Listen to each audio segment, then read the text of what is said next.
E aí eu vou explicar por quê. Em geral, as permutas ocorrem, a incorporação imobiliária ela é implementada ao longo dos anos e situações e infortúnios jurídicos ocorrem com o terrenista. Né? Por exemplo, falecimento, interdição, divórcio. E a outorga da escritura definitiva só vem após o habite do imóvel. Isso era o modelo mais comum aplicado no país. Hoje já não tanto. Por isso que eu presumi inicialmente que se tratasse de uma compra e venda quitada.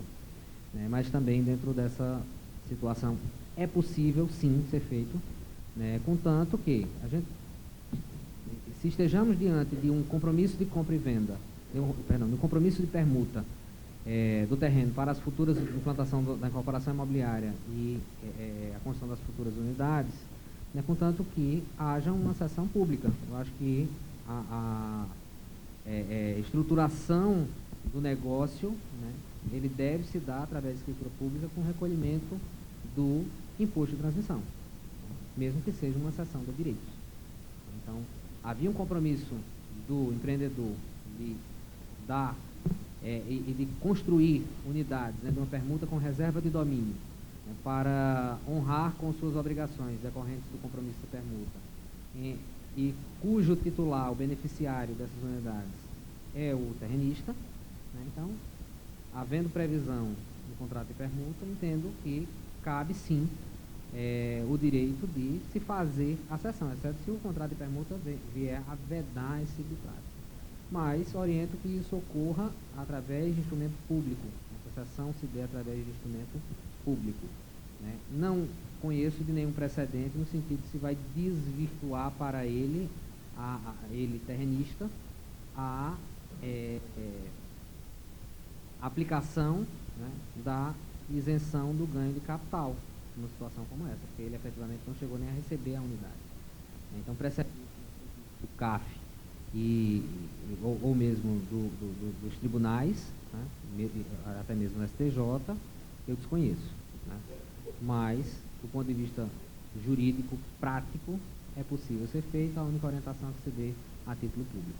O mesmo raciocínio indicado aqui cabe também para os casos de compra e venda quitada com compromisso de dação em pagamento de unidades imobiliárias, onde esse compromisso esteja registrado na matrícula da incorporação, né, ou na matrícula da unidade, caso tenham sido abertas matrículas individualizadas, e seja efetivamente celebrada a escritura de cessão, né, com o recolhimento de TBI e levada a registro do cartório. Tudo isso por quê, essa precaução? Por conta da chamada DOI, Declaração de Operação Imobiliária, que é feita pelo tabelião de notas, quando da lavratura do ato, e confirmada pelo oficial de registro de imóveis, né? Tudo isso é passado para o fisco, a fim de que as informações passadas pelo empreendedor, mais adiante, quando dá de imóvel, as informações passadas pelo terrenista, né, em relação ao seu imposto de renda de pessoa física, ou suas informações contábeis e fiscais, no caso de pessoa jurídica, não tenham qualquer dissonância com de uma informação para outra, evitando, né, que seja instaurado qualquer tipo de procedimento administrativo fiscal em parte de qualquer das partes envolvidas na negociação. Ou seja, você recomenda que mesmo que conste no documento que, sob pena de obrigação de fazer, se compromete a transferir a terceiros, que isso não seja feito. Eu estou aqui alertando porque a gente tem presenciado muitas vezes colegas nossos, ou profissionais da intermediação imobiliária, enfim, citarem que isso é feito comumente. Ou seja, transferir a construtora incorporadora, transferir para um terceiro um imóvel sem a cessão, sem constar a cessão, tá certo? E eu acredito que essa sua orientação, como talvez de muitos outros advogados imobiliários que estejam aqui, é exatamente a correta. Eu fiz a pergunta para provocar, diante dos colegas aqui, empresários, que a gente vê muitas vezes situações práticas onde há uma solicitação que seja transferido para o terceiro logo diretamente o imóvel, omitindo naquela escritura o beneficiário inicial, ou seja, o terrenista ou aquela pessoa que fez a transação. A orientação numa situação como essa, eu vou taxar isso aí como chamado contrato de gaveta, é que não se utilizem esses contratos de gaveta, né, sob pena de da empreendedora estar participando ativamente de eventual sonegação de tributo federal, por exemplo, ganho de capital, eventualmente incidente sobre a transação, ou do tributo municipal, que seria o imposto de transmissão de bens entre vivos, né, o chamado ITBI, né, ou ITIV, né, em alguns municípios também se chama com essa sigla. Então, evitar participar ativamente desse tipo de transação, né, até porque cabe, inclusive, a responsabilidade solidária, né, pelo não recolhimento do tributo do terceiro, uma vez a construtora participando ativamente da transação. Bom, José Carlos Gama, da CEBIC, eu queria parabenizar o palestrante, o debatedor, e até dar também um conselho pela CEBIC, né? Ontem nós ouvimos a doutora Carolina dizer como é difícil ser empresário no país. Depois ela veio mais dizendo que ser empresário do mercado financeiro é ser louco. Mas louco ainda tem um terapeuta, tem um psicólogo, psiquiatra que resolve. Agora, ser advogado do mercado imobiliário aí é asilo direto. Não tem cura, não tem cura, tá? Mas eu brinco porque é exatamente do louco que a gente sabe a verdade. Não adianta a gente pensar em CARF. Eu, na verdade, já participei do contencioso administrativo tributário no município de Fortaleza e sai perdendo, porque é metade sociedade, metade fisco e o voto final é do fisco. Então, os olhos deles são cifrão, mas estão perdendo todas na justiça. Perderam o lucro presumido, e o lucro presumido não é recente. Antes desse da segunda turma, que é o recurso especial, paz, meus senhores, 1.733.560, em 2004, o recurso especial 656242 já dizia a mesma coisa. Em 2004. Aí o que é que a cobra faz? Esquece um pouquinho, porque está perdendo, mais adiante vai tentar pegar de novo os encalços. Então, o conselho que eu dou, perderam nisso, estão perdendo no RET de 1% do Minha Casa Minha Vida, vão perder no RET 4% de unidades após o habite. Então, não tenham medo, como cidadão, de procurar seus direitos na justiça. Agora, conselho, faz a poupança para o seu netinho. Pega aquele valor que, se você perder, em vez de você gastar, você bota numa poupança, considera aquilo que não é você que vai usufruir, mas seus netos, seus bisnetos. Então, parabéns aí, excelente a palestra de vocês.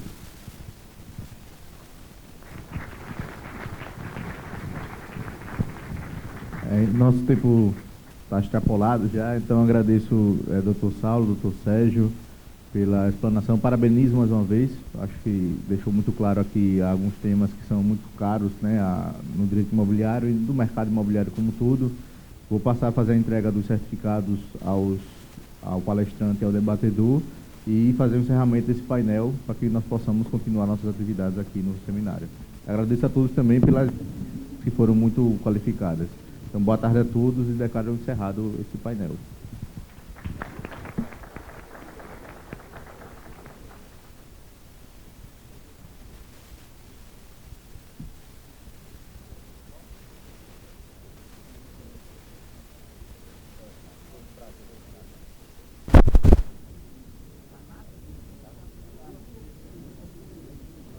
Agradecemos a participação neste primeiro painel e antes de darmos continuidade com o nosso segundo painel nesta tarde, gostaria de passar a palavra ao advogado e assessor jurídico da ADEME e diretor estadual adjunto do IBRADIM, Dr. João Gustavo.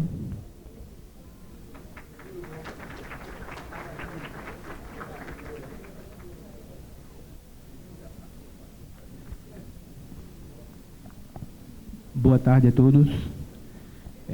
Na verdade, eu estou aqui só para aproveitar a oportunidade para, mais uma vez, ontem o Fábio Relui fez uma divulgação do IBRADIM, mas eu não poderia deixar passar a oportunidade de novamente falar um pouco do IBRADIM. Tá? O IBRADIM é o Instituto Brasileiro de Direito Imobiliário e nele está lá, hoje, congrega, acho que os principais nomes do direito imobiliário do Brasil, e ele está aberto para a associação de quem se interessar pelo tema. Tá? Então, a minha ideia aqui, basicamente, é que vocês apresentar um pouco só do IBRADIM super rápido, dizer que qualquer informação a mais, vocês podem entrar no site da entidade, é www.ibradim.org.br, e lá vocês vão ver todas as vantagens que oferece o Instituto para que quem se interessa de fato pelo tema participar, tá? Eu posso só deixar assim como acho que hoje o principal, a menina dos olhos do Instituto, além de todo o trabalho que ele faz de publicações, de revistas, de jornais, ou de jornais, por revistas e livros, é o que ele chama de webmob, que são palestras online que acontecem com uma frequência, eu acredito que mensal, e são sempre temas bastante palpitantes, bastante atuais, onde especialistas de vários locais do Brasil, via internet, fazem uma apresentação. Você consegue fazer uma interação direta e instantânea pelo próprio aplicativo, fazer perguntas. Então, é um instrumento que vale muito a pena para quem está interessado no direito imobiliário. Então, eu queria agradecer a oportunidade e vamos continuar aí com o evento. Muito obrigado a todos.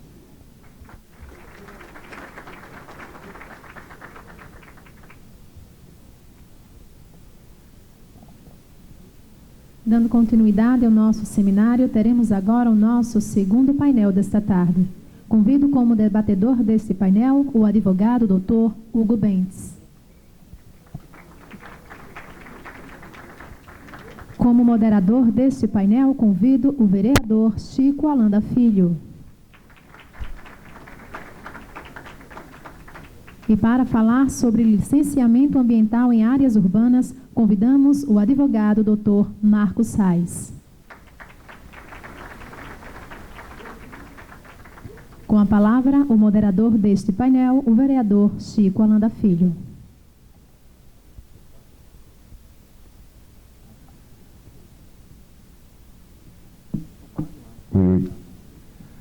Boa tarde a todos. Boa tarde, doutor Marcos. Boa tarde, doutor Hugo. Queria parabenizar primeiro o presidente Jubson. O presidente Alfredo não está aqui, mas também deixo meu abraço. Queria fazer um registro especial, doutor Luiz, meus amigos Marcos Vital e Rick. Eu acho que me escolheram para ser o moderador desse debate, não por acaso, né, doutor Jubson? Licenciamento ambiental em área urbana é um ponto muito importante para o município de Maceió, e é importante que o poder público participe dessas discussões. Eu sou um vereador no meu segundo mandato, já tive a oportunidade de ser presidente da Câmara, e pauto meu mandato na atualização da nossa legislação, e não no fato de criar novas leis. Nós já temos leis demais, mas o que a gente precisa é atualizar a nossa legislação. Nós temos um Código de Postura de 84, nós temos uma legislação ambiental de 96, e nós temos um plano diretor que deveria ter passado por uma revisão em 2015, e ainda não passou. Então, um seminário como esse é de fundamental importância, até para atentar o poder público à necessidade de atualização da sua legislação. Fico feliz de ter sido convidado, agradeço. Fico triste porque não vejo a participação de muitas pessoas do Parlamento, principalmente, e do Executivo, né? Deveria participar. É um assunto que é comum a todos nós, e a gente espera que desse seminário saiam frutos para que a gente possa abrir a cabeça das pessoas que estão à frente do Poder Executivo, mostrando a eles a necessidade de atualização dessas legislações. Estava conversando com o doutor Marcos ali agora há pouco. As pessoas podem perguntar, mas você é vereador, por que você não apresenta, né? Porque o vereador não tem legitimidade para apresentar certas legislações, isso é comum e inerente ao Poder Executivo, e só ele pode fazer. Então a gente tenta sempre provocar, como já fiz várias vezes e continuo fazendo. Então, agradecendo o convite, passo a palavra ao doutor Marcos para fazer a sua explanação. Vai para lá? Fica à vontade. É ruim falar sentado mesmo, Marcos. É melhor falar em pé. Se falar sentado a gente não cansa, mas pode cansar a plateia.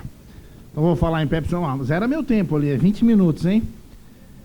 Eu quero inicialmente saudar e agradecer muito o convite que foi feito. Eu acredito muito nessa atuação institucional.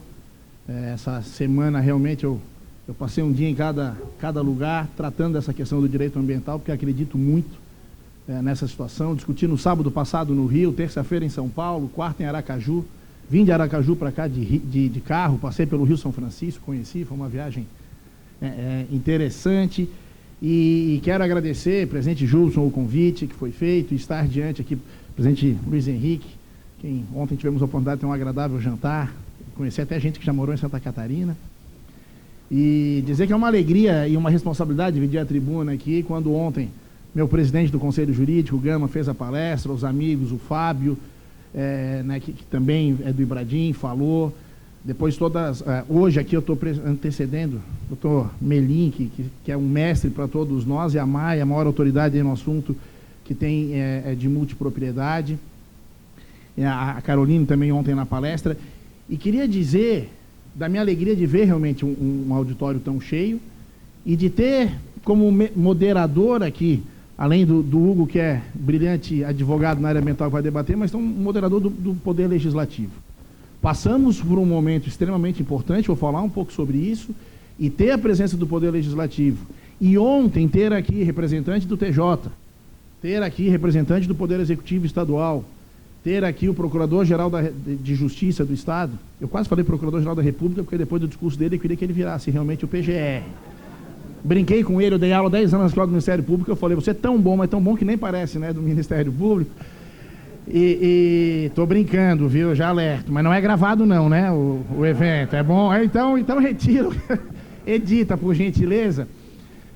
Tenho o maior respeito pelo Ministério Público, especialmente por aqueles que não agem com ideologia quando estão no exercício do cargo. Pelos que têm ideologia, lamentavelmente, eu não tenho tanto respeito. A ideologia deve ficar do lado de fora daquele que ocupa um espaço de servidor público, seja ele o cargo que for. Seja ele o cargo que for. Lugar de opinião é no parlamento. Lá sim. Então é uma alegria muito grande vir para Maceió, que é a sede da DIT. Ontem, quando foi falado da criação da DIT, de Maceió para o mundo, não só de Maceió para o Brasil, mas de Maceió para o mundo. Felipe está vindo aí na sequência, é um grande líder, uma pessoa que a gente tem que sempre exaltar. Marquinhos também, todo o trabalho que fez, direto e querido amigo. Mas, se eu ficar só saudando aqui, eu não vou falar de direito ambiental. Aqui é a atuação institucional que eu tenho também para mostrar como eu acredito nisso. E aqui vendo tantas empresas representadas, eu queria dizer, você tem que escolher na sua vida muito bem as brigas que você vai entrar. Porque briga você não entra para perder. Meu pai me ensinou, quando eu era pequeno, uma vez eu briguei na 5ª série. Cheguei em casa e ele falou assim, vou te falar 2 coisas. Falei, fala, pai. Ele assim, brigar é errado. Então você evita. Mas se brigar, não apanha. Porque daí são 2 erros. Eu levei isso para a minha vida profissional. O advogado combativo não necessariamente é o advogado belicoso. É o advogado, sim, estratégico. Que compõe na maior parte do tempo e quando é impossível a composição, escolhe as brigas para ganhar. E briga para se ganhar, especialmente mudança de legislação, em questões que estão muito arraigadas. Eu vim de Aracaju e é impressionante o tratamento que se dá para a Duna lá, por exemplo, não pode nada. Falei, pode. Por que não pode? Por que não? Falei, a legislação diz coisa diferente. Ninguém mais se pergunta os porquês não. E essa questão institucional é muito importante. Quando você tem grandes brigas, e a CEBIC a gente tem isso muito, né, Gama? Estamos agora, quando falar do tema 1010, depois afetado. Então, o trabalho institucional eu acredito muito nele, não também por isso que vou pegar o voo hoje meia-noite para chegar em Floripa às 7h30 da manhã, mais feliz de ter falado para os senhores. Eu consegui, depois de 20 anos trabalhando com licenciamento ambiental, resumir em um slide o que é o licenciamento ambiental brasileiro. E queria dizer que, na minha opinião, quem entender esse slide pode sair da palestra, porque está tudo certo, é esse furacão de normas. Você tem que entender esta brincadeira. Há 3 semanas atrás, a Secretaria de Licenciamento Ambiental da Presidência da República fez um levantamento e descobriu que no Brasil existem mais de 70 mil normas tratando de meio ambiente. Me desculpa, é feito para não funcionar. 70 mil. Constituição, leis complementares, leis ordinárias, algumas ordinárias no duplo sentido da palavra, resolução, portaria, instrução normativa e aí por diante. Para quê? E a gente tem trabalhado muito, está tramitando há 15 anos no Congresso, o PL 3729 de 2004, que é o projeto da Lei Geral do Licenciamento Ambiental. Eu tive recentemente na Câmara dos Deputados umas audiências públicas que o deputado Kim Kataguiri, que é o atual relator, marcou, e conversando com alguns membros do Ministério Público e de ONGs, eles são contra a lei. Quem pode ser contra uma lei que vem para organizar? Quem gosta do limbo, quem gosta da incerteza, quem gosta de poder olhar e falar, eu pego a lei que eu acho bonita. Então, vereador, fico muito satisfeito de ver que na Câmara há sim esse entendimento de que a gente deve atualizar um código que já é bastante antigo, porque a gente espera em âmbito federal agora no segundo semestre ter essa lei geral que pelo menos vai trazer, isso eu defendo, seja nos ENICs, seja nos ADITs, a gente vai ter uma norma. A partir daí, ok, posso até não gostar dela, mas é a regra do jogo, eu preciso da regra do jogo. Quando os senhores lançam empreendimentos, o senhor precisa saber da regra do jogo. Senão vira jogo do Corinthians, está difícil, usa o VAR e dá um gol. Viu que eu não usei o exemplo do CSA, né, gente? Não sei como é que é aqui. União e força, mas, ou seja, você tem que tomar muito cuidado com essa situação, porque precisa de previsibilidade. Quando se fala de segurança jurídica, é isso, eu quero saber quando eu começo, como, quando e onde. E uma ação civil pública na área ambiental, quando ela é proposta, isso eu digo ferrenhamente, quando lecionei durante 10 anos na Escola do Ministério Público, eu dizia, toda ação civil pública proposta é um TAC que deixou de ser feito. Porque um TAC tem execução imediata, ação civil pública eu sei como, quando e onde ela começa, eu tomei ali, mas não tenho a menor noção de como, quando e onde ela termina. Uma das primeiras ACPs ambientais do Brasil é do Estado de São Paulo, a lei da ação civil pública é de 85. Em 86, o MP paulista propôs uma ação para retirar os ocupantes ilegais da represa Billings, da área de manancial. Tinham 300 famílias. Você remove 300 famílias, com um pouco de esforço do Poder Executivo, mas remove. Ao invés de remover, se propôs uma ação civil pública. 20 anos depois, ela foi julgada pelo STJ. É um acórdão belíssimo, assim, para estudar no mestrado, né, onde você fica num nível de ideias. Porque ele mandou desocupar a represa Billings. Quando voltou para a fase de execução, então, daquela decisão judicial, a Procuradora do Estado olhou e falou, como é que eu cumpro? Aí um amigo meu, que é membro do MP, falou, você traz a Marinha, o Exército Aeronáutico, o Capitão Nascimento, para ver se cumpre, né? Tira ali o 01, 02, 03, porque calcula-se, e dá para entender porque calcula-se, tinha 1 milhão de pessoas em cima de uma área que não podia ser ocupada. Isso é inoperância, isso é ineficiência do poder público. Agora, nas questões ambientais, eu queria destacar muito, houve uma alteração na Lei de Introdução ao Direito Brasileiro, foi falado ontem aqui nas palestras, a famosa LINDB, ela é de 1942, ela foi sendo alterada ao longo do tempo, a última alteração, e talvez a mais significativa aconteceu no ano passado, no meio do ano passado, alterando o artigo 20, que diz o seguinte, seja o Poder Executivo, no caso do meio ambiente estão os órgãos do CISNAMA, né, IBAMA, o órgão estadual, o órgão municipal, seja os órgãos de controle, notadamente no caso ambiental, o Ministério Público, seja o Poder Judiciário, ao tomar uma decisão, devem levar em consideração o resultado prático daquela decisão. Não ficar usando o conceito jurídico abstrato ou não ficar usando o princípio, como o princípio da precaução. O princípio da precaução acontece quando os senhores licenciam a obra de vocês. Tem uma incerteza técnica, eu faço um processo de licenciamento ambiental, passo a diminuir essa incerteza, vejo os impactos, mitigo, executo. Parar a obra licenciada com base no princípio da precaução é uma brutalidade. Princípio da proibição do retrocesso, graças a Deus não prevaleceu no julgamento das ADIs contra o Código Florestal, quando o Supremo julgou, porque esse princípio dizia que você não podia alterar a legislação. Só mais restritiva. Isso não está na Constituição. Isso é um mito da área ambiental. Em relação ao meio ambiente, vale o mais restritivo, isso não está escrito em lugar nenhum. Está escrito na doutrina ideológica que foi feita sobre a questão ambiental. Ele não pode aceitar aquilo que é posto para a gente de forma errada. E o princípio da proibição do retrocesso proibiria, por exemplo, o plano diretor, aquele prazo de 10 anos, e nós conversamos na sala, que ele deve ser um projeto, não, um processo, melhor dizendo, constante, de você planejar a cidade. Aumentar gabarito e adensar áreas é coisa de planejamento urbano.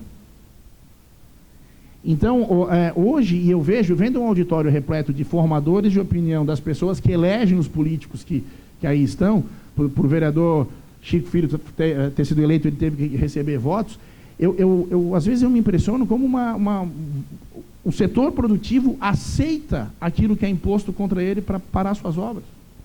Aceita um furacão de normas, muitas vezes sem dispor. Eu vou contar uma história, vou até dar uma maneirada, já está sendo gravado, mas eu vou contar uma história de quando eu expliquei licenciamento ambiental de um projeto que a gente estava trabalhando. A gente lá no escritório trabalha muito com imobiliário, historicamente, o meu escritório é originalmente de Santa Catarina, quem se criou no litoral catarinense enfrentou tudo que é tipo de discussão aí para poder construir, mas hoje trabalho muito com a área de infraestrutura, portos, estaleiro, energia, óleo e gás, A gente estava licenciando um porto e o investidor era um sheik árabe de açúcar, o maior trader de açúcar aí do mundo. E o escritório que eu atendia era um escritório americano. Eu fui explicar licenciamento ambiental brasileiro, então, para o colega americano e o representante do sheik.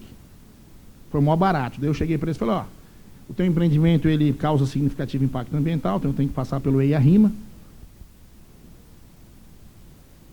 que é o estudo de impacto ambiental e o seu relatório de impacto ao meio ambiente. Então você vai a campo, você contrata uma equipe de 80 pessoas, eles vão lá, porque tem que ter sazonalidade, tem que ficar as 4 estações do ano cuidando, ver se o passarinho do rabinho amarelo lá que é ameaçado de extinção passa voando, para ter um programa para ele. Você faz o diagnóstico, a partir disso vê os impactos, faz as medidas mitigadoras, propõe os programas, você faz uma audiência pública, reúne 2.000 pessoas, alguns pedem para você adotar a escola vizinha, que não tem nada a ver com o impacto, mas já que o poder público não faz, aí se você diz que apoia, eles te apoiam, se não, não. Aí você volta, tem um pedido de complementação, você volta a campo, faz mais uma sazonalidade, entrega o estudo 1 ano e meio depois, eles analisam e dão licença prévia. Aí o representante do sheik estava já assustado, né? O direito está resolvido, eu falei, não, você tem a ALP. Dele a ALP diz o quê? Diz que você pode fazer aquele porto naquele lugar. Aí ele disse, vocês não têm zoneamento no Brasil? E exatamente na parte do zoneamento eu paro para fazer a saudação. Falei rapidamente, mas doutor Felipe, seja bem-vindo.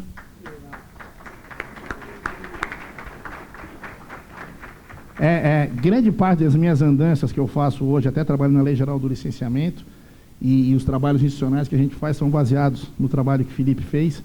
Hoje é mais fácil porque você abriu muitas dessas portas aí, e quando você disse que vinha chegar para a palestra, eu torci para que não desse tempo, porque falar com você na plateia dá mais responsabilidade ainda, viu, Felipe? Mas eu estou contando a história boa que você já conhece, então não preciso voltar.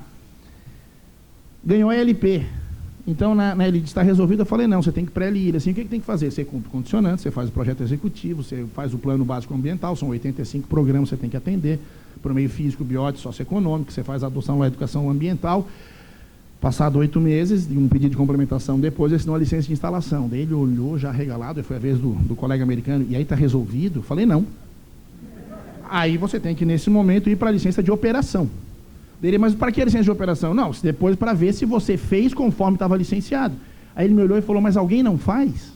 Aqui no Brasil? Daí eu pensei, amigo, entre o alvará e o habite, tem a distância. Falei, não, veja bem, né? Daí ele disse uma frase, foi a primeira que me causou um pouco de vergonha, ele disse, porque é o país da floresta amazônica. Não tinha nada a ver, nós estávamos no sul do país. Mas eu falei, é verdade, é o país da floresta amazônica. Aí a gente continuou, ele assim, então está resolvido? Eu falei, depende. Ele, depende do quê? Eu falei, do Ministério Público. Ele, não, doutor, a gente seguiu a lei. Eu falei, mas pode ser que ele ache que não. Por quê? Porque nós temos 70 mil normas. Alguma delas não vai ser seguida. Aí ele, não, doutor, mas eu segui a lei. Se ele está achando que eu estou errado, então a gente chama o chefe dele. Eu falei, ele não tem chefe. Ele disse, todo mundo tem um chefe, menos o sheik, né? Eu falei, não, o sheik e o MP não tem chefe. Ele falou, bom, se nós fizermos tudo certo, ele não tem chefe, a gente tira ele. Eu disse, não dá, ele é inamovível, ele só sai se quiser. Aí ele me olhou e falou, vocês são loucos. E eu juro para vocês que minha vontade foi olhar no olho dele e dizer, louco é você que vem investir o dinheiro aqui. Então aquela questão do empresário louco, agora, e aí indo para a sequência da palestra.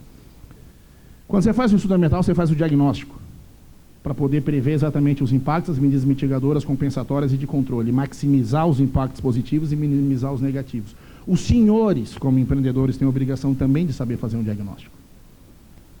Ficar só reclamando que a situação é assim, que o Ministério Público isso, que a ONG é aquilo, que o órgão de controle... É assim. E ainda assim, talvez pela beleza do nosso país, e estamos num lugar belíssimo, eu fiquei impressionado, com um hotel desse ainda não é tão, ou melhor, dentro da cidade, e vindo de carro vi as belezas do estado, vale a pena. O que o empreendedor não pode ter é surpresa. E eu noto, há 20 anos trabalhando com isso, especialmente na área imobiliária, vocês gostam de muita coisa, vocês gostam de pesquisa de mercado, ou é o povo talvez que mais gosta de pesquisa de mercado. Vocês gostam de ver o projeto, vocês gostam de fazer plantão de venda, vocês gostam de contratar, aprenderam a destratar, mas não gostam da parte ambiental. Eu entendo que não gostem. É uma parte ruim, é uma parte que traz más lembranças para muitos e pavor para outros. Agora, não encarar o problema é continuar tendo esse ciclo vicioso. Então, em Aracaju, eu estava falando com o pessoal lá, uns empresários, e o tema da palestra era blindagem do licenciamento. Tem sim como blindar, muita coisa. desde que você antecipe. E aí você evita a surpresa. Porque se você souber que vai demorar 3, 4 anos para licenciar, tudo bem se for de início e você puder fazer um planejamento. O que não pode é dizer que é 1 e esse 1 virar 4, 5, 6. E aí você consegue, o que eu digo assim, ó, como é que se faz isso? Sabendo o que o órgão licenciador, o Ministério Público e o Poder Judiciário vão exigir de você. Me desculpe, mas eu estou há 20 anos nessa brincadeira, dei 10 anos de aula para o Ministério Público e eles sempre alegam as mesmas coisas. E na maior parte... E sabe por que eu trabalho hoje mais com consultivo que contencioso? Eu era advogado de contencioso, eu dei aula de processo civil muitos anos da minha vida, inclusive na escola do Ministério Público. E quando as ações chegavam, eu olhava e falava assim, se tivesse feito diferente na gênese do processo, evitaria muita coisa. E aí eu comecei a dar passo atrás, e hoje, a coisa que eu mais gosto é ser procurado, o empresário fala, eu quero fazer tal projeto. Eu digo, ótimo, vamos escolher a área juntos. Porque daí você evita o conhecimento disso daqui. Conheça licenciamento, conheça órgão licenciador, conheça e antecipe o Ministério Público. Tem uma frase fenomenal que eu aprendi na minha vida. Eu em 2010 abri História no Rio, tem algumas expressões lá que eu adorei. Uma que eu conheci, que é fantástico, resolve quase tudo na vida. Quem não sabe brincar, não desce pro play. Você quer brincar de alguma coisa? Aprenda a brincar. Senão você vai se machucar no parquinho, né, doutor Melim? Bem carioca. Inteligentíssimo. Quer licenciar? Aprenda. Outra frase que eu ouvi muito no Rio me dá pavor na fase de licenciamento ambiental. É o famoso pode ficar tranquilo. Quando você olhar para o cara, pode ficar tranquilo, chá comigo. Cara, foge desse cara. Seja ele técnico, jurídico, qualquer coisa. Não resolve. Não pode ficar tranquilo. Não deve ficar tranquilo. Quando você está com receio, você fica alerta, você fica esperto e evita os problemas. E aí conhecer o Poder Judiciário. Porque eu só quero dizer uma coisa para vocês. Quando eu falei da ação civil pública, esse teu exemplo aqui da represa Billings, eu tenho dúvidas onde é que é o melhor lugar para discutir questão ambiental. Acho que é numa mesa reunindo todo mundo. Aqui um parênteses, que é a historinha que eu gosto para falar o que é licenciamento ambiental. Você chega para o engenheiro e pergunta quanto é 2 mais 2. O engenheiro olha para você e fala, é 4, ponto. Por isso que eu adoro engenheiro. Você chega para um advogado, e tem vários na plateia, e você pergunta quanto é 2 mais 2. Ele diz, é 4, vírgula. Mas tem doutrina boa, que diz que é 3, e jurisprudência forte, que diz que é 5. Tem alguém que é contador aqui na plateia? Doutor Sérgio, você chega para um contador, doutor Sérgio, olha para ele, especialmente ele no mês de abril, fala para ele assim, quanto é que é 2 mais 2? Ele olha bem no fundo do seu olho e fala, quanto é que o senhor quer que dê? Eu vou chegar em algo próximo. Eu vou chegar em algo próximo. Tem 50 advogados, 200 engenheiros na plateia e o contador foi aplaudido. Parabéns, hein? O que eu quero dizer? Licenciamento é você sentar com o engenheiro, o advogado e o contador, e o 2 mais 2 tem que dar o mesmo resultado, seja ele 3, 4 ou 5. Ou quanto é que a gente precisa que dê. Não é fácil, não é simples. E não é objetivo. Discutir no Poder Judiciário, você tem 50 técnicos que fizeram E a rima dizendo A. 20 técnicos do órgão ambiental dizendo B. E 10 técnicos do assessoramento do Ministério Público dizendo C. Esses 80 não se entendem, você leva na frente de um cara formado em Direito e diz quem está certo. É brutal com o juiz. Porque ele pode ler o processo e ele não vai saber. Por quê? Porque é uma questão técnica. Então, meus caros, tá, Marcos, você falou de blindagem do licenciamento. Como é que eu evito que chegue no Poder Judiciário? Realmente não dá, porque a caneta do promotor está na mão dele e ele não tem o chefe, né? E é inamovível. Mas você pode fazer que quando isso chegar no Judiciário, isso seja bem fundamentado, para que não seja dada uma liminar e não fique a sua obra paralisada, parada, gerando prejuízo ao longo do tempo. Trazendo para a área urbana um pouquinho, eu falei que ia falar do licenciamento, a gente tem tempo aí para perguntas e tudo mais, mas aqui é um belo exemplo. Esse é um tema crucial dentro de tudo que a gente vem ao longo dos últimos anos aí acompanhando, né? E por isso estamos acompanhando tão de perto. Isso diz respeito. A questão é a seguinte: quando você tem uma questão que é reiteradas vezes levadas ao Poder Judiciário, o Poder Judiciário, desde a reforma do Código do CPC, ele pode afetar o tema. O que significa isso? Olha, todos os processos que discutem esse assunto vão ficar paralisados enquanto eu julgo um número X de processos que seja representativo sobre esse tema. Isso vai se aplicar para todo mundo. Ou seja, os 3 casos aqui, e eu vou explicar por que nesse caso os 3 casos são de Santa Catarina, vão ser julgados lá e vai impactar em Maceió, vai impactar em Aracaju e vai impactar em Manaus. é quanto se tem que ter de afastamento em curso da água. E como aqui vocês não têm rio, então o assunto chega a pouco. Só tem menos rio que Aracaju. Aracaju eu fiquei chocado. Tem um rio de um lado, um rio do outro e um rio no meio. Então sobra um pouco de terra no meio da PP grande, que é Aracaju. Quanto eu tenho que recuar? É o que está previsto no Código Florestal, e muita gente fala, são os 30 metros. No Rio São Francisco são 500. Então se eu tenho que ir de 30 a 500, ou se eu respeito os 15 previstos aonde? Na 6766, que é uma lei que os senhores conhecem de frente para trás, trás para frente, está lá no artigo 4º, inciso 2º, que fala 15 metros de águas correntes e dormentes. O TJ de Santa Catarina entendia que era a lei do parcelamento de solo, a maior parte dos outros estados. E o grosso do STJ, né, Gama, dos 10 ministros que vão julgar, entendem que é o Código Florestal. Código Florestal esse que, por sua vez, tinha o parágrafo 8º do artigo 4º, que dizia o seguinte: as APPs previstas nesse artigo se aplicam em área de floresta, em área rural.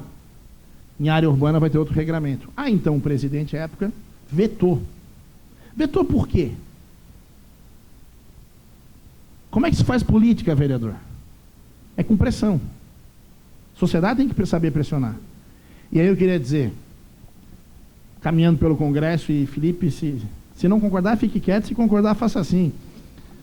Os ruralistas têm muita força. A FPA é a Frente Parlamentar mais forte. A Frente Ambientalista, apesar de pequena, faz muito barulho. E os senhores trabalham muito, e por isso não estão lá. E por isso foi revogado. Enquanto a ONG fica pensando, eu respeito muito a ONG também, tá? Disse isso, estava do lado da Malu, da SOS Mata Atlântica, na audiência do Congresso, da Câmara, e disse assim, respeito muito as ONGs, e vocês mesmo deviam fiscalizar as ONGs que só fazem sacanagem, porque depõem contra sérias. Eles ficam pensando em como te travar. Os ruralistas defenderam o lado deles, sobrou para quem? Para os senhores. E por isso hoje, se esse julgamento acontecer, vai ter um monte de terreno aqui que não vai mais poder ser construído. Ou melhor, se esse julgamento vai acontecer, se a decisão for pela prevalência do Código Florestal. Estamos trabalhando. CEBIC, AELO, Secov de São Paulo. Agora é papel da ADEME e do Sinduscom também, de Alagoas, pedir ingresso com o Amicus Curiae, para poder ajudar e para poder pressionar, para poder demonstrar que quem faz desenvolvimento urbano nesse município não é poder público, com todo respeito ao poder público, são os senhores. Quando fazem loteamento, quando planejam a cidade, apesar das leis antigas, apesar das leis defasadas. Só que isso tem que chegar ao Poder Judiciário. Então eu faço um apelo aqui, quando eu disse que eu passei essa semana rodando o Brasil, Rio, São Paulo, Aracaju e Maceió, e termino hoje, nessa sexta-feira, dizendo, eu espero que muita coisa boa saia desse evento, mas eu espero sim que os senhores também atuem nisso, e também julgamento de tema repetitivo se ganha fora do tribunal. É convencendo, através de notícia de jornal, fazendo comparativo e mostrando o que vai acontecer se exigir 500 metros de afastamento do Rio São Francisco. Então, isso aqui é extremamente importante. A gente concluiu e a peça está à disposição, foi circulada, né, Gama? A gente está mandando para todo mundo, o fundamento está ali dessa questão, o que você faz quando tem um conflito entre normas, por que deve prevalecer a norma da lei do parcelamento do solo. E aqui, concluindo, meus caros, só para repisar novamente, o importante para os senhores, conhecer o seu projeto e conhecer os possíveis problemas. Não sejam jamais surpreendidos no meio do caminho. Preveja os 14 problemas que podem acontecer. Se não acontecer nenhum, você vai bem. Se acontecer uma meia dúzia, você já sabe o que fazer para resolver. Para os advogados, tá? Eu sempre falava isso no processo civil, eu dei aula de execução há muito tempo, eu dei de recursos depois de execução. E ali eu sempre dizia, o bom advogado, ele faz a petição inicial pensando no recurso especial e na fase de execução. Porque não adianta ter um bom direito e pedir mal. Quem pede mal não leva nada. O construtor faz a fundação do prédio pensando na cobertura, porque ele pensar só até o quinto andar vai cair. E o planejamento tem que ser feito desde o início. Então não pode, você tem que conhecer o seu projeto, os seus problemas, o Ministério Público. E outra frase que eu aprendi no Rio, Tomelim. Abraço e rasteira, sua cidade perto. Você tem que andar muito perto dos amigos e mais ainda dos possíveis inimigos. Abraço e rasteira, caminhe junto com o Ministério Público. Teve um caso que a gente estava licenciando uma termoelétrica e o promotor me olhou e falou assim, eu sou contra e eu vou travar. Eu falei, mas é contra por quê? Porque eu sou. Eu falei, bom, beleza, quem pensa com o estômago, não com a cabeça, vai fazer bobagem. Ele não me recebeu para apresentar o projeto. Mandei um ofício, ele ignorou, mandei o segundo, ele ignorou, eu passei a mandar 36 ofícios. Foram 36 segundas-feiras. Quando ele propôs a ação, eu fui despachar com o juiz. O juiz me olhou e falou, pô, Sais, eu podia ter chamado o Ministério Público para conhecer o projeto, aí eu puxei o primeiro, botei, eu chamei. Ele, porra, uma vez, cara, o cara é ocupado, eu falei, 36. Aí ele riu, ele falou, pode esperar ali fora que eu vou negar a liminar. Você manda o ofício sabendo que ele não vai te atender, pensando na inicial que ele vai propor contra você. Além de tudo isso, essa antecipação de risco facilita financiamento, não é objeto da palestra, mas ninguém faz investimento sem um belo due diligence e não adianta ter a licença. Tem que ter um licenciamento que o escritório contratado lá de lá, seja técnico ou jurídico. Pô, gostei, tem em português e inglês. O inglês não terminei de ler, se você... Muito obrigado, viu? Acabou nos dois, eu queria ver se em inglês tinha acabado, senão eu terminava o restinho em inglês aí. Você facilita o financiamento também e você evita surpresas. Meus caros, eu estou à disposição. Conversava ontem, eu fui convencido pela turma do escritório a entrar em tudo que é rede social, tem canal de YouTube, tem vídeo, tem isso. Isso traz cliente, viu? Deixa o recado para os colegas aí, esse negócio do YouTube, bacana. E quando você tem um filho como eu de 17 anos, ele te dá todas as dicas. Eu agradeço, mas acima de tudo parabenizo por um auditório tão cheio numa sexta-feira como essa, porque depois do que eu passei hoje de manhã aqui, mandei as fotos pro Felipe, né? Trabalhar nessa cidade é um negócio difícil, porque é muito linda, viu, gente? Obrigado.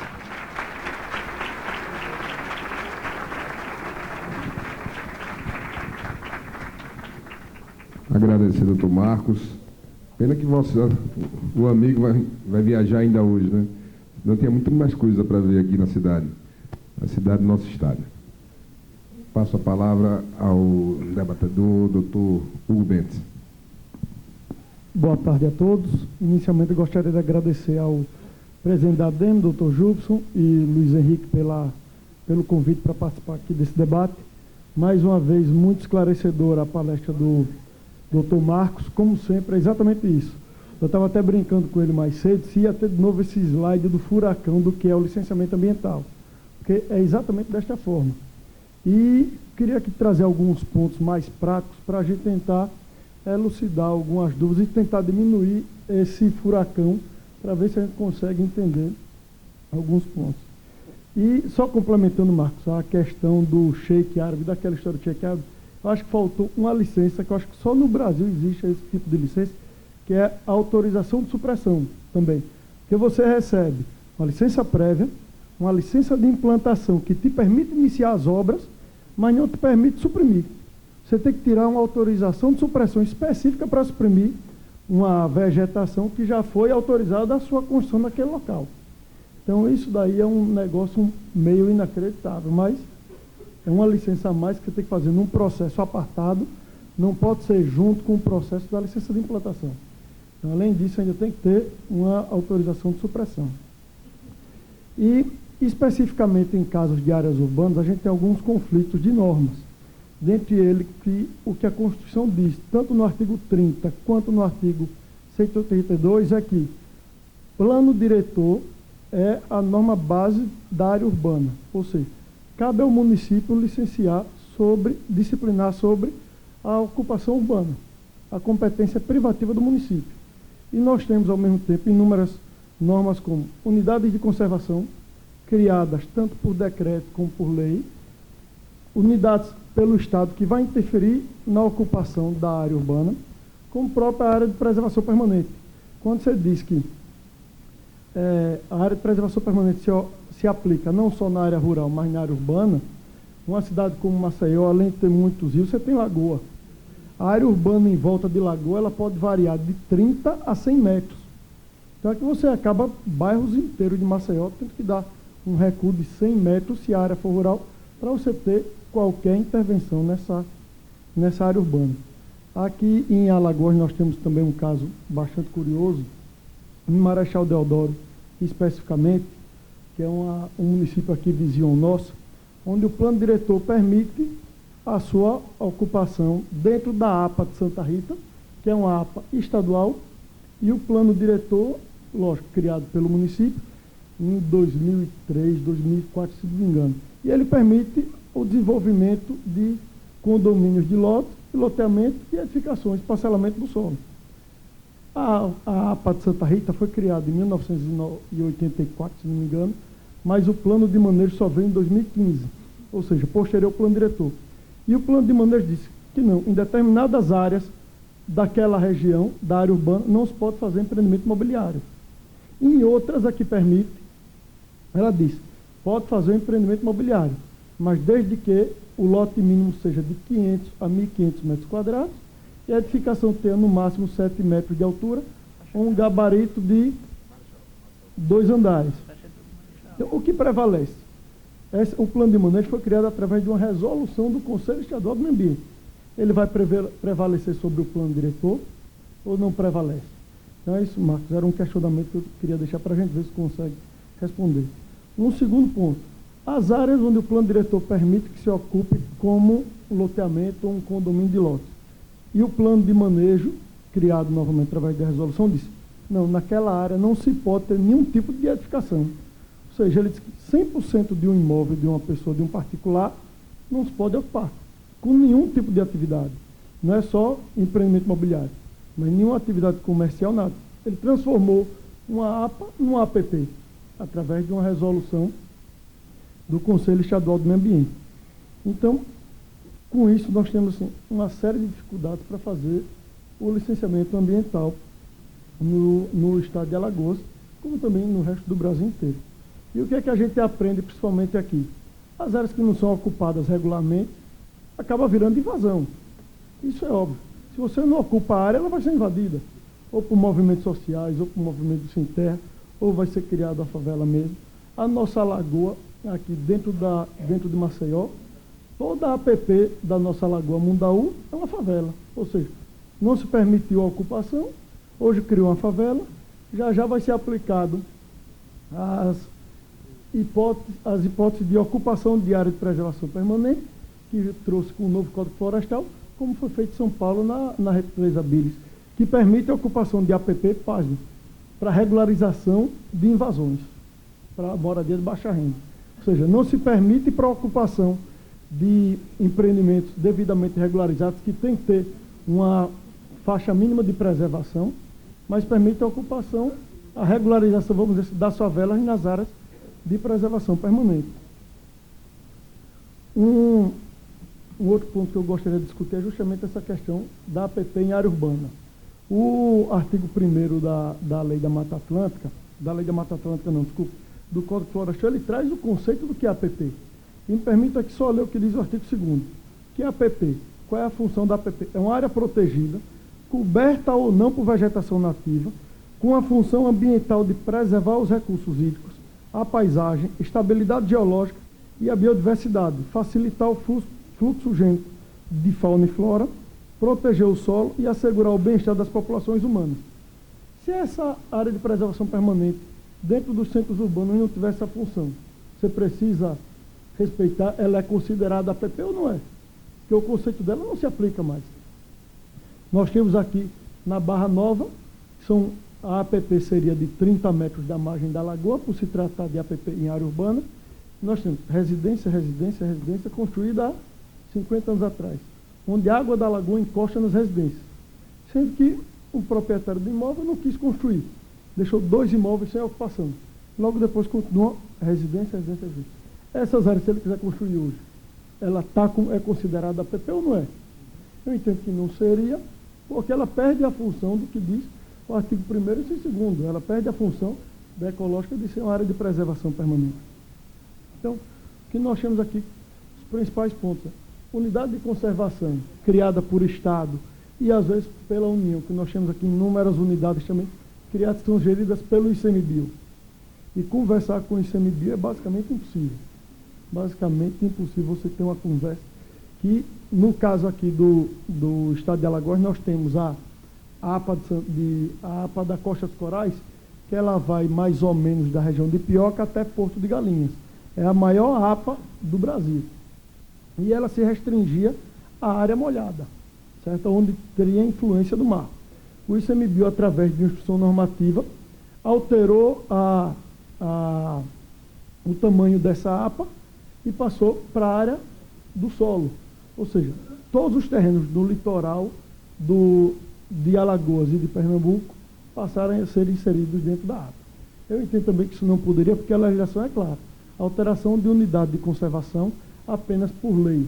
Se for para aumentar a unidade de conservação, através do decreto do mesmo nível que criou essa unidade de conservação. Então, é mais uma vez um ponto que vai acabar no judiciário para ser questionado. E um último ponto que eu gostaria de falar, fazer justiça. Em alguns casos a gente tem muito embate com o Ministério Público, mas eu tive um caso bastante interessante com o Ministério Público aqui em Alagoas, numa questão justamente de supressão de vegetação, onde foi feita uma denúncia ao Ministério Público sobre uma grande área que seria suprimida, com todas as licenças ambientais, anuência do órgão estadual, que estava dentro de uma APA, e autorização do órgão municipal. E na audiência, o promotor foi claro ao dizer: por mim, eu não autorizaria mais a supressão de nenhuma árvore que seria suprimida no estado de Alagoas. Mas eu sou fiscal da lei. E a legislação permite que, dependendo do caso, você possa suprimir até 70% da Mata Atlântica dentro da área urbana. E eu concordo que seja suprimido. Não vou propor ação civil pública e concordou exatamente com isso. Então, acho que foi justamente uma conversa.